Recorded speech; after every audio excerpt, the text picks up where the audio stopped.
也许你会以为脂肪肝离自己很远，觉得只有体型肥胖的人才会得这种病。然而事实并非如此。如今脂肪肝已经成为我们身边最常见的慢性肝病之一。最新的调查显示，每3个成年人中就可能有1人罹患脂肪肝。在某些地区，这个比例甚至接近1/2。换句话说，也许在你和你的朋友当中，就有人正悄悄被脂肪肝困扰而不自知。更令人吃惊的是，脂肪肝并不是胖人的专利。医生强调，有将近1/4的脂肪肝患者其实身材并不胖，他们属于所谓的瘦人脂肪肝。例如，有位年轻女士，26岁，从事百货客服工作，体重只有50公斤，看起来四肢瘦瘦的，却因为长期饮食不规律，爱吃油炸宵夜，久坐不运动，导致腹部囤积大量内脏脂肪，她的脸色蜡黄，出现口臭，肚子鼓得像怀孕数月，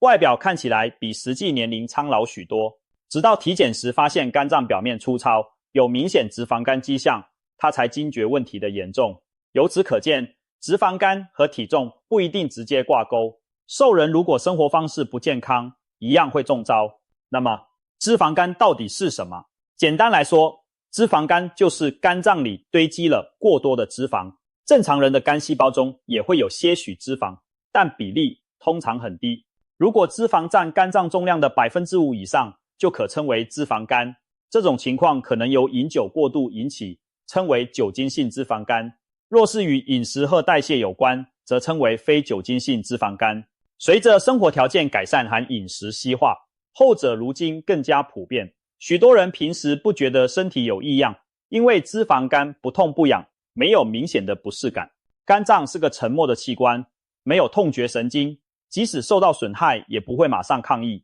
然而坏就坏在肝脏的损伤从未停止，肝细胞被脂肪致透后功能下降，长期下去可能引发慢性炎症，进一步发展为脂肪性肝炎、肝纤维化，甚至演变成肝硬化和肝癌。许多案例证明，轻忽脂肪肝就如同任由定时炸弹在体内倒数，一旦爆发，后果不堪设想。医生一再提醒，脂肪肝目前没有特效药可以一劳永逸的治愈，但好消息是，透过调整生活方式，脂肪肝是可逆的。在所有改善措施中，最重要的就是管住嘴，远离错误的食物。如果已经查出患有脂肪肝，有3样东西是你绝对不能再吃的，不要因为无知而继续伤害自己的肝脏。这3大类饮食地雷究竟是哪3样？接下来我们就深入剖析，为什么它们会对肝脏造成严重伤害，以及我们又该如何避开它们。第一样就是高脂肪食物。顾名思义，这类食物含有极高的脂肪，尤其是对肝脏有害的饱和脂肪和反式脂肪。这些不良脂肪就像粘稠的油腻一样，很难被身体完全代谢利用，反而容易在体内囤积，包括直接堆积在肝脏细胞内，让你的肝变成肥肝。试想一下，肝脏本是身体的化工厂，要处理营养和解毒，但当你大量吃进油腻食物时，等于给这座工厂灌入过量的原油，肝细胞来不及处理，只好把脂肪暂时存放在自己体内，久而久之，肝脏被脂肪致得肥胖肿大，功能也就随之受损。生活中哪些属于高脂肪食物呢？首先，各种油炸食品绝对是榜上有名，炸鸡、炸薯条、炸春卷、油条等，这些香脆可口的食物往往浸满了油，脂肪含量惊人。一份金黄酥脆的炸鸡腿，吃起来满嘴浓香，肝脏却要为此加班加点，最终大部分油脂还是难逃堆积的命运。除了油炸类，快餐和外卖食品通常也是重油重盐，比如汉堡包里厚厚的美乃滋和起司，炒面炒饭里冒光的油花，都是满满的饱和脂肪。这些不健康的脂肪吃多了，不仅让你发胖，还特别容易沉积在肝脏，增加脂肪肝风险。再来，许多人青睐的动物性食材也可能是隐藏的高脂肪来源，肥猪肉、肥牛肉、肥羊肉，这些明显肥肉多的食物就不用说了。有些看似瘦的红肉，如果摄入过量，也会带来过多隐形脂肪。此外，一些人讲究吃啥补啥，认为吃动物肝脏、脑子、腰子等内脏可以补益对应的人体器官，但是这种想法在脂肪肝患者身上完全行不通。比如猪肝、鸭肝、猪脑、猪腰等动物内脏的确含有某些营养，但同时也富含脂肪和胆固醇。对于本来肝脏就充满脂肪的人，再吃这些东西无异于雪上加霜，不但不能补肝，反而会让你的肝脏负担更重。甚至常有人说的以形补形，在这里可能变成以形害形，也就是说吃肝不但不补肝，还可能伤肝。还有一些日常食品也需要留意，全脂牛奶、奶油、乳酪等高脂乳制品，因为含大量奶油脂肪，也是不知不觉摄入饱和脂肪的大坑。很多人爱喝奶茶，其中的奶精和鲜奶油更是暗藏大量反式脂肪和奶油。吃甜点时常用的鲜奶油蛋糕、芝士蛋糕，更是同时富含脂肪和糖分的双重不健康组合。还有大家觉得健康的坚果，虽然富含对心脏好的不饱和脂肪酸，但毕竟脂肪含量高，一小把杏仁、核桃就可能带来数十克脂肪。如果抱着养生的名义，每天大把嗑瓜子、吃坚果，脂肪摄入量也会爆表。因此脂肪肝患者吃坚果应该适量，每天一小撮当零食即可，千万别拿着一整包不停地嚼。听到这里你可能会疑惑，那我到底还能吃什么？难道所有带有水的都不行吗？其实也不必过度恐慌，原则上避免富含不良脂肪的食物，但我们还是需要摄取适量的脂质，只是要选择更健康的种类和适当的量。营养专家建议，脂肪肝患者平日应该倾向低脂高纤维的饮食，例如多吃新鲜的蔬菜和适量水果，摄取富含膳食纤维的粗杂粮，像糙米、燕麦、全麦面包等，用橄榄油、山茶油等富含单元不饱和脂肪酸的植物油来替代动物油和氢化植物油。蛋白质方面，可以多选择瘦肉类和豆制品，比如去皮的鸡胸肉、鱼肉、豆腐、黄豆等，既能提供蛋白营养，又不会带来太多脂肪。同时注意烹调方法，尽量以清蒸、水、煮、炖、烤代替油炸，以减少额外用油。总之，高脂肪的地雷食物要敬而远之，培养清淡均衡的饮食习惯，才能让肝脏慢慢瘦下来。第二样需要戒掉的是高糖食物。俗话说甜蜜的负担，甜食带来的是味蕾的享受，却会给肝脏造成沉重的负担。很多人可能不知道，摄取过量糖分其实和吃过多脂肪一样，会导致脂肪肝，而且两者相辅相成，形成恶性循环。为什么糖会变成脂肪呢？原来我们吃进肚子的糖分，特别是葡萄糖和果糖这两种单糖，在体内会转化为能源供身体使用。但当糖的摄入量远超过身体需求时，多余的糖分就会被肝脏转化为脂肪存储起来。尤其是果糖，常见于蔗糖、玉米、糖浆、果汁中，几乎完全由肝脏代谢转化，脂肪的效率非常高。一杯含糖饮料下肚，其中的果糖很快就变成了甘油三酯，并积存在肝脏。长期高糖饮食，肝脏仿佛变成了制脂工厂，源源不绝地生产脂肪，结果就是肝细胞里油滴越积越多。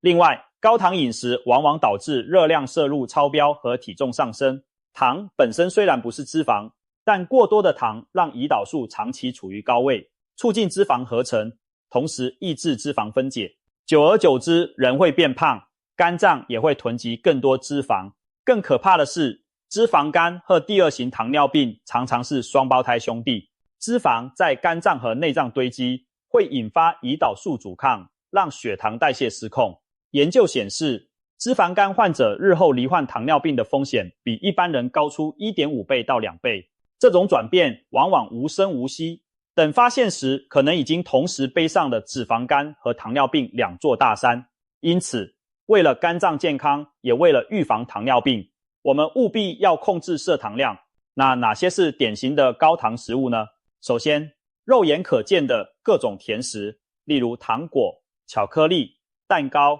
饼干、甜甜圈、奶油布丁等等。这些零食甜点在制作时加入了大量的白糖和糖浆，一口下去固然满足，但你的肝脏瞬间就收到一大笔糖分债务，不得不将其转化为脂肪存档。尤其像蛋糕、饼干这类烘焙点心，往往高糖又高脂，对肝脏可谓双重打击。再者，含糖饮料是很多人每天不知不觉的大糖源，汽水、可乐、果汁饮料、奶茶、运动饮料甚至市面上一些标榜为能量饮料的产品，其实都含有惊人的糖分。有的500毫升瓶装饮料糖含量动辄40-50克，相当于10多块方糖。一杯手摇珍珠奶茶更是糖加奶加鲜奶油的组合，热量爆棚。喝下一杯奶茶，等于向肝脏倾倒了大量糖液，长期下来想不得脂肪肝都难。除了明显的甜食甜饮，一些隐形的高糖食物也需要警惕，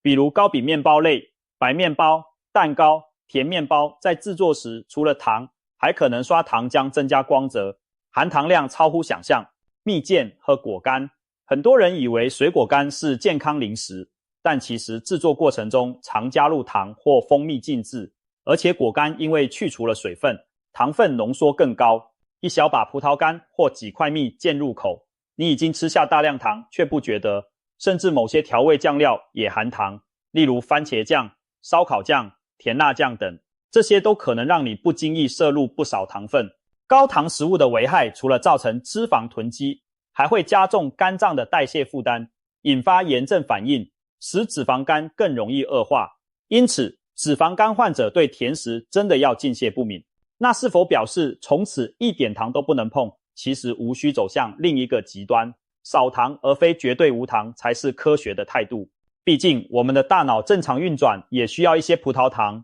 只是现代人普遍吃太多了。我们可以采取几个方法来减少糖的危害。首先，戒掉含糖饮料。口渴的时候，最好的饮料永远是白开水或淡茶水，把平日的奶茶、可乐换成白水或无糖茶。几周下来，你就会发现体重和精神状态的改变。其次，少吃精制糖和精制淀粉，所谓三白食物，白米饭、白面条、白面包，因过度精制而缺乏纤维，吃了会让血糖快速升高，和吃糖没差多少。这并不是说脂肪肝患者绝对不能碰白米饭，而是要注意控制分量，并尽量用粗粮替代一部分精白淀粉，例如白米掺一些糙米或燕麦，白面换成全麦面包或杂粮馒头。粗粮富含的膳食纤维可以延缓糖分吸收，减缓餐后血糖波动，从而减轻肝脏合成脂肪的压力。此外，平时可以多摄取膳食纤维来对抗糖分的影响。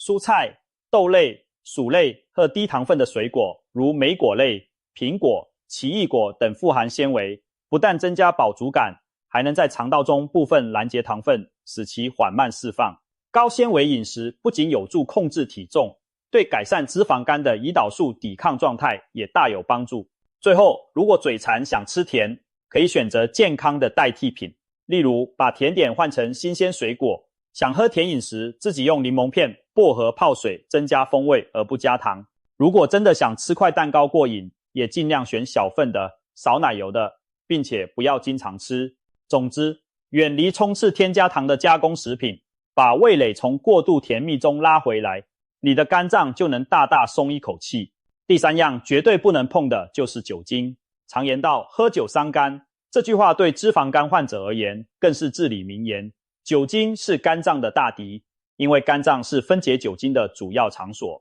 无论啤酒、红酒还是烈酒，只要含有酒精成分，进入体内后都几乎全部由肝脏来代谢。对一个没有脂肪肝的人来说，偶尔小酌已经会对肝细胞造成一些损伤，而对于一个肝脏本来就脂肪缠身、功能受损的人，再喝酒无疑是火上浇油，加速肝脏恶化。我们来看看酒精在体内的处理过程。喝下酒后，酒精随血液来到肝脏，肝细胞中的酶负责把酒精分解成乙醛，再进一步分解成乙酸等。这个过程会产生大量对肝细胞有害的自由基和乙醛。乙醛是一种具有毒性的物质，直接伤害肝细胞膜。同时，酒精代谢还会消耗掉肝脏里重要的辅酶，这使得肝脏对脂肪酸的燃烧利用下降，大量脂肪酸反而滞留，并重新以三酸甘油酯形式存进肝脏。简而言之，喝酒会加速肝脏累积脂肪，并诱发肝细胞发炎。所以，一个已经有脂肪肝的人，如果还继续饮酒，脂肪肝很容易发展成更严重的脂肪性肝炎，甚至走上肝硬化的不归路。有人可能心存侥幸，心想少喝一点应该没关系吧？红酒不是还有保护心脏的说法吗？的确，对普通人而言，适量饮红酒对心血管有一定好处的观点曾流行一时，但请牢记，对脂肪肝患者而言，没有安全的饮酒量，哪怕是1-2杯啤酒或红酒，都可能令已经不堪重负的肝脏雪上加霜。更何况，很多人喝酒往往控制不住，从一点点变成了一瓶又一瓶。特别是啤酒，看似酒精度低，但经常好饮啤酒的人更容易出现啤酒肚，那其实就是内脏脂肪堆积、脂肪肝的表现。啤酒不仅有酒精，还含大量碳水化合物热量，更容易发胖，对肝脏的影响可谓双倍。因此，不管是白酒、黄酒、红酒还是啤酒，只要是酒精饮品，脂肪肝患者都应当一律戒除，滴酒不沾。戒酒对肝脏的恢复有多重要呢？医学研究发现，停止饮酒2周，脂肪肝患者肝细胞内的脂肪沉积就可以开始减少，肝功能指标也会逐步改善。相反，如果明知自己有脂肪肝还持续喝酒，那么不仅脂肪肝会恶化，还可能诱发其他严重肝病，如酒精性肝炎，甚至加速走向肝硬化和肝癌。总之，酒精对脂肪肝患者来说就是毒药。爱惜生命和肝脏的你，一定要对酒说不。或许刚开始戒酒会有点难熬，但想到这是在给自己的肝脏一条生路，相信你很快就能适应以后不借酒精取乐的生活，用更健康的方式减压和社交，既保持肝脏健康，又避免酒后失态，一举多得。总结一下，高脂肪、高糖食物以及任何酒精，就是脂肪肝患者绝对要严防死守的3大禁忌之物。这3类东西无一不在悄悄伤肝。高脂肪让肝脏脂肪负荷超载，高糖诱导肝脏把自己糖化成脂肪库，酒精更是直接毒害肝细胞并堆脂于肝。所以管住嘴最重要的就是管住对油腻、甜食和酒的摄入。如果你能踏踏实实做到远离这3类肝脏杀手，恭喜你，已经为逆转脂肪肝踏出最关键的第一步。当然，要战胜脂肪肝，光知道不能吃什么还不够，还需要积极改变生活方式的其他方面。下面我们再来谈谈，除了忌口之外，我们还能做哪些努力，帮助肝脏把多余的脂肪清除出去，恢复健康。首先是体重管理和运动。绝大多数脂肪肝患者伴有体重超标或腹部肥胖，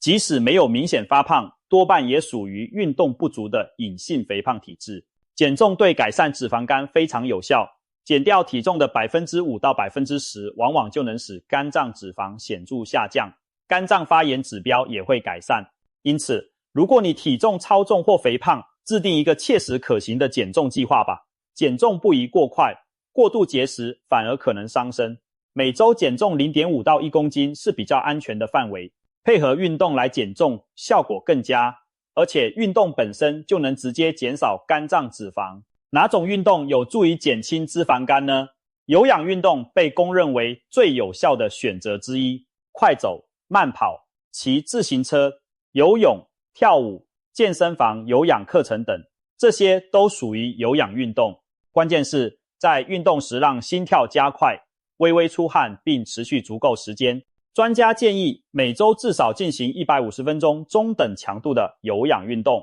最好能分散在大多数天，比如每周运动5天，每次30分钟以上。判断强度的简单方法是，运动时有点喘但还能讲话，这种强度下，身体会大量调动脂肪来功能，帮助消耗内脏脂肪和肝脏脂肪。有人提出运动531的概念，每周5天运动，每次至少30分钟，运动时心跳达到每分钟130次左右。按照这个原则坚持下来，对减脂肪肝特别有帮助。除了有氧运动，适当的阻力训练也值得加入计划。力量训练可以增加肌肉含量，而肌肉是身体的燃脂炉，肌肉多了，基础代谢提高，有助于长远控制体脂。同时，抗阻运动本身也能改善胰岛素敏感性，对肝脏健康有益。你不需要成为健美选手，每周2到3次简单的肌力训练即可，例如深蹲、伏地挺身、哑铃训练等，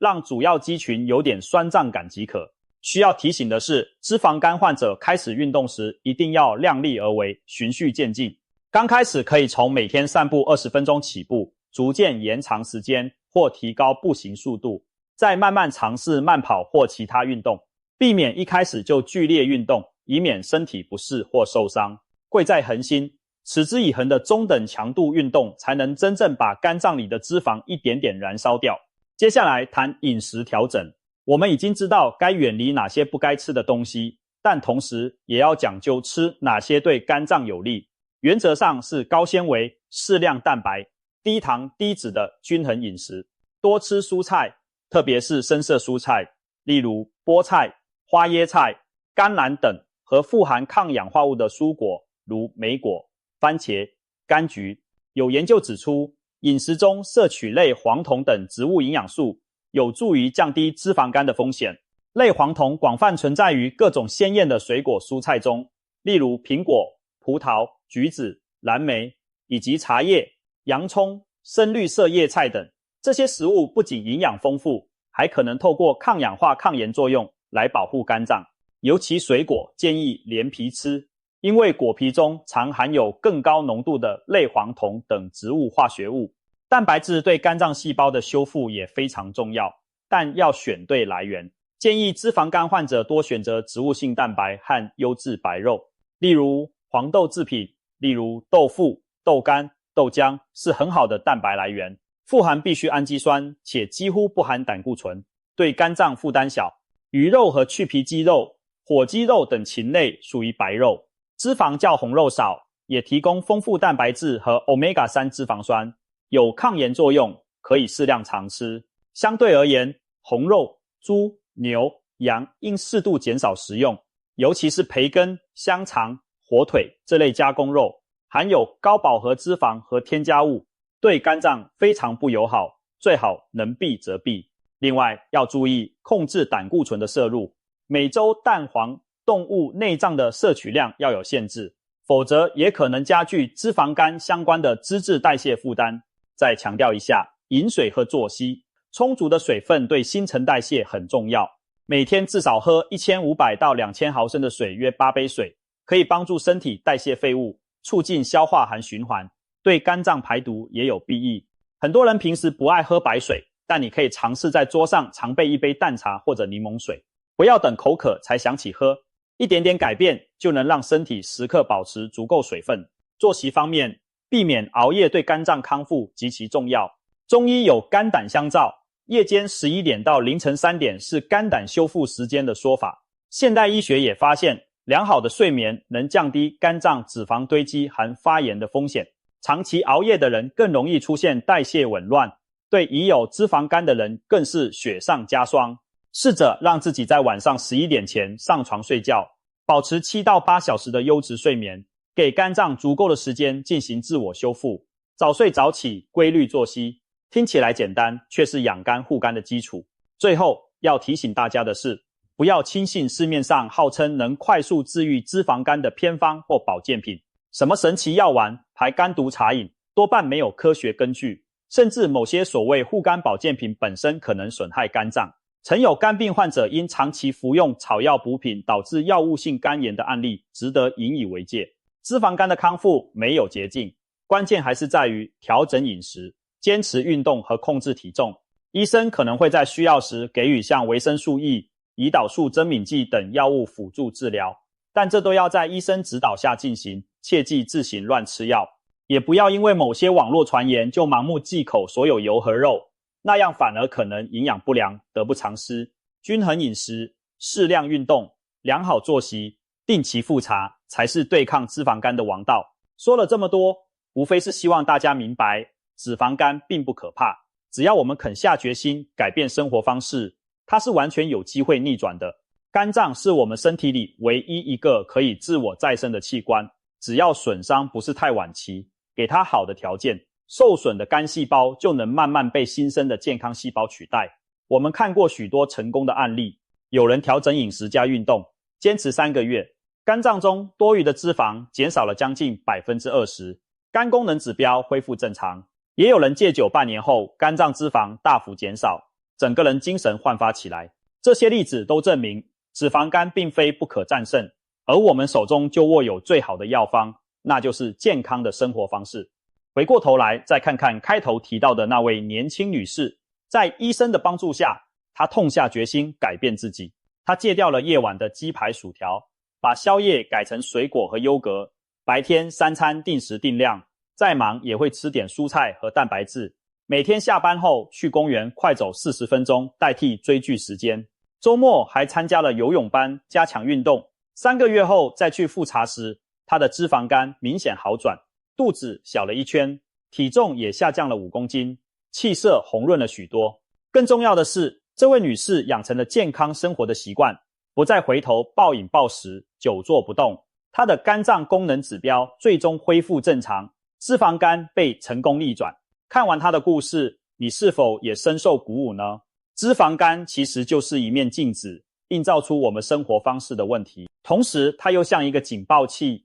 在无声地提醒我们该做出改变了。现在你已经知道，一旦不幸患上脂肪肝，高脂肪的食物不碰，高糖的东西少吃，酒精更是一滴都不能沾。这3大类是肝脏最怕的横逆。为了自己的健康，一定要严格管控，不要因为无知或一时的口腹之欲而害了自己宝贵的肝脏。所幸的是，只要我们愿意行动，肝脏就会给我们回报。调整饮食结构，增加运动，良好作息，一段时间后，你不但肝脏指标会改善，人也会变得更有精神，更有活力。俗话说，惜肝者长寿，我们只有一个肝，它默默为你工作了一辈子，现在是你回馈它的时候了。就从今天开始，告别伤肝的饮食恶习，拥抱健康的生活方式吧。相信不久的将来，你就能骄傲地对自己说，看，我打败了脂肪肝。你的肝脏也一定会默默感谢你的明智选择，